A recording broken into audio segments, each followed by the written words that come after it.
C'est un film absolument formidable avec la grande Yam Abbas aux côtés de Eya Boutera. Véritable révélation de ce film à voix basse signé Leila Bouzid. Et c'est un film tunisien, Yam Abbas, qui nous amène dans une interrogation sociétale au fond, avec une mise en scène époustouflante. C'est vrai que ce film est prenant. Ça commence par la mort d'un oncle et une jeune femme qui va retourner au pays et être confrontée peut-être à elle-même. Exactement, à elle-même et à tous les secrets de famille. Parce que vous avez commencé par expliquer que ça partait vraiment de cette maison, d'ailleurs, qui était la maison d'enfance de Leïla, la maison de la grand-mère, où ils se trouvaient tous ensemble. Et c'est la même maison qui a servi comme décor pour le film. Donc c'est la maison qui a démarré l'idée de ce film. Parce que Leïla avait vraiment envie de filmer cette maison avant qu'elle soit détruite par l'achat de quelqu'un. Voilà, comme personne n'y habite. Et à partir de là, en fait, elle a tissé à partir des anecdotes et des histoires personnelles et autres, cette histoire de famille dans cette maison et qui raconte justement un sujet tabou, j'ai envie de dire aussi dans un pays tel que la Tunisie, et aussi comment cette famille, comme cette jeune fille qui elle-même aussi revient avec une identité sexuelle semblable à celle de l'oncle mort, et donc à partir de là, comment tout ça allait se tisser ensemble pendant ce moment de deuil dans cette famille, et traverser toutes les générations et leur manière d'agir et réagir par rapport à tous ces secrets qui commencent à sortir petit à petit. Oui, et c'est vrai, on va en parler avec elle, que Eya Boutera est absolument formidable, Yam Abbas. On regarde quelques images de la voix basse de Leila Bouzid. جيت من فرنسا فين خالي فرنسا. ماما ليليا طيلي حضري في بيت مامي تحب تمشي تودع. Maman, je te présente Alice, ma coloc. Mais ça va quand même, tu tiens le coup. Mamie, Oui. vous m'abolissez à l'autre. حمد علي يرحمه كانت عنده مشاكل خلافات مع اشخاص علاه جايين نطول تبربشوا هالحكايه هذيا ما يوفات لكن فما برشا حاجات مازال ما فهمناهمش. حاجات ما كونش فاهمين. Non, c'est quoi cette histoire? شيء خوك لقاوه ميت في الشارع عريان، وين الغلطه؟ شنو؟ محمد علي بلعبي مناش كان تعرفوه. فما حاجات ما نعرفوهمش دونك تعرفوا حاجه انتم. دليدي اللي توفى روح من الكبان مع واحد صاحبنا اسمه بيتيس.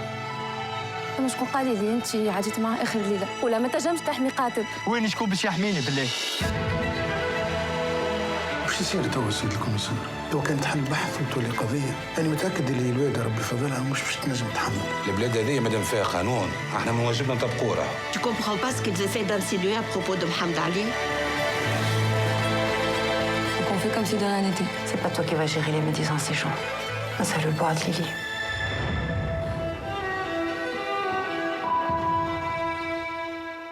Et c'est vrai, je voulais qu'on voit cette bande-annonce jusqu'au bout parce que c'est un film prenant, Eya Boutera, ce personnage qui revient en Tunisie, l'enterrement de cet oncle dont on va découvrir qu'il est mort d'une manière qui peut interroger, retrouvé nu dans la rue. Et elle va être confrontée au fond à sa propre vérité. Oui.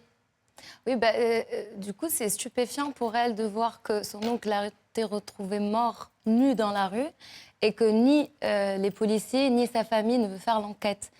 C'est révoltant pour elle parce qu'elle se retrouve confrontée à sa propre identité à travers son oncle, et que personne ne veut faire le pas pour savoir ce qui s'est passé parce qu'ils ont peur des tabous.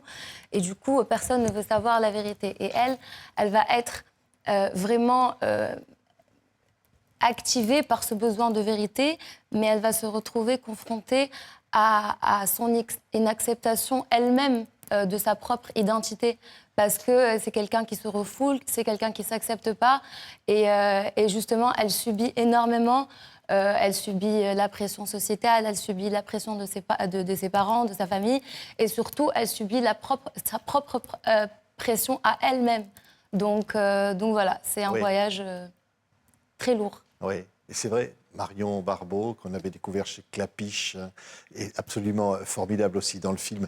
tous les comédiens sont incroyables, Yam Abbas, et c'est vrai que là, on touche à quelque chose. Alors, vraiment, Leïla Bouzid a voulu nous emmener dans cette intimité, parfois, elle dit de ceux qui sont invisibles, qu'on ne veut pas voir.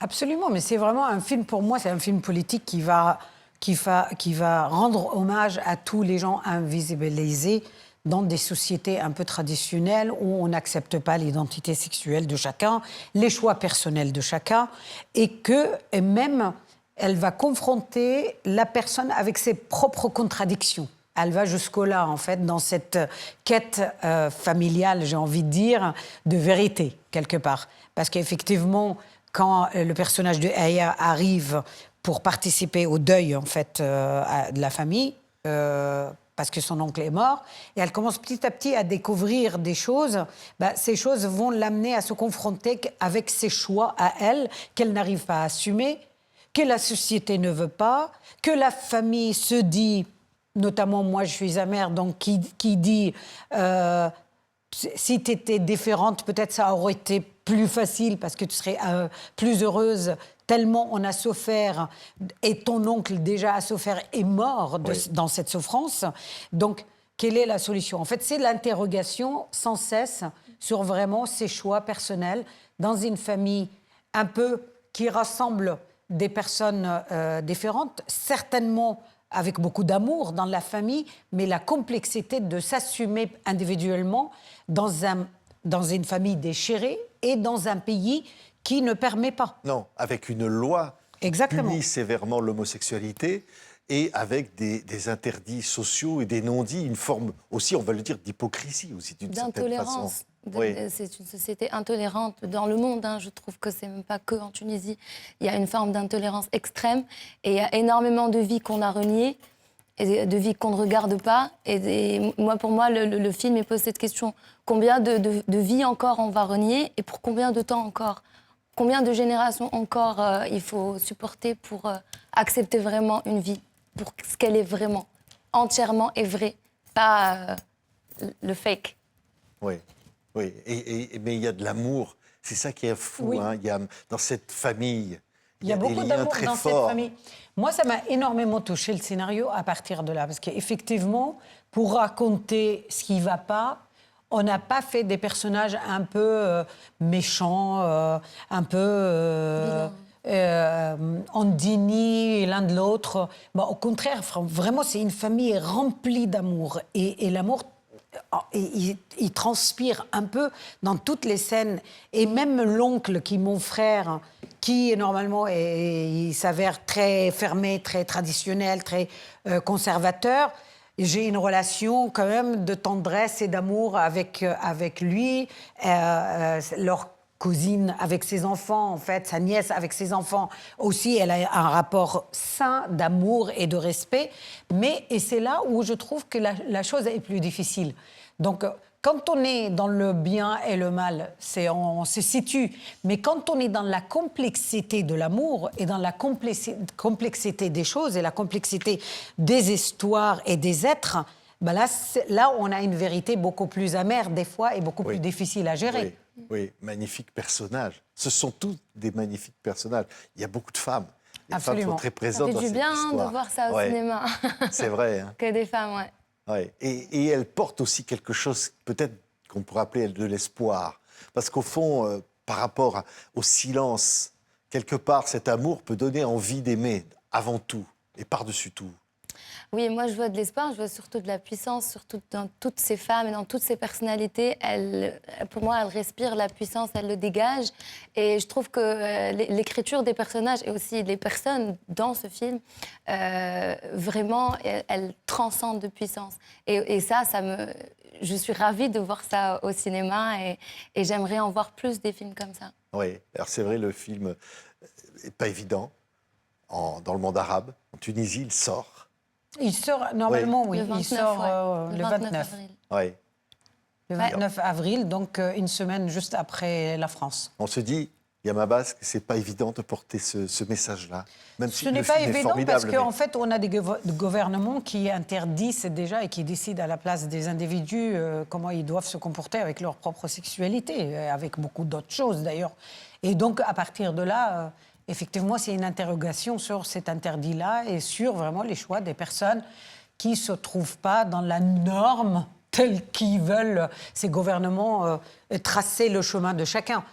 Effectivement, moi, je trouve que c'est vrai que ce n'est pas propre à la Tunisie, ce n'est pas propre aux pays arabes. C'est aussi aujourd'hui, même en Europe, on a encore des pays, bon, on va voir ce qui va se passer en Hongrie là, mais jusqu'à dimanche, on avait, en fait, il y avait une interdiction complète de l'identité, de l'homosexualité dans des sociétés européennes. Ça veut dire qu'aujourd'hui, c'est une interrogation vraiment sur les choix individuels des personnes de vivre leur sexualité telle qu'elles l'entendent. Oui, mais un film comme ça, Oui. c'est un message fort. Oui, c'est un message très fort et je pense qu'il y a beaucoup de personnes qui me demandent si je vais avoir peur des répercussions à Tunis. C'est une question que je me pose aussi, parce qu'il va sortir maintenant dans une semaine et j'appréhende. Je ne sais pas ce qui va se passer, mais je pense que je garde surtout le retour positif des gens qui l'ont regardé maintenant, qui ont été touchés en plein cœur par rapport à ça. Et je trouve que c'est une énorme avancée, c'est un film nécessaire, c'est un film qui doit exister. Et j'espère qu'il va bousculer énormément de mentalité et de conscience. Oui. De mon expérience, franchement, moi, je rajouterais quelque chose que la société tunisienne et la population tunisienne, le peuple tunisien, m'a toujours épatée par rapport à sa soif des sujets justement qui un peu bousculent les habitudes et on sait très bien en fait depuis la nuit des temps, depuis les films tunisiens qui sortent l'un après l'autre, qu'il y a toujours des interrogations un peu audacieuses, des choses qui se passent à l'intérieur de la société tunisienne. Et ça a été vraiment, même si des fois ça pouvait faire des interrogations, des débats autour des sujets, ça a été toujours un pays très tolérant, au moins pour le monde artistique, de pouvoir jeter ces interrogations dans l'air à travers les œuvres artistiques, notamment les films et le cinéma. Donc moi, j'espère pour le bien, parce que vraiment, je compte beaucoup sur l'intelligence du peuple tunisien. Donc à partir de là, voilà, je l'espère en tout cas. C'est vrai. Merci. Et Ya, Ouais. oui, mais le film est formidable. Merci. Et donc, il aura beaucoup de succès. Inch'Allah. Je sais qu'en Tunisie ou ailleurs, le film est absolument formidable. Il s'appelle La Voix basse.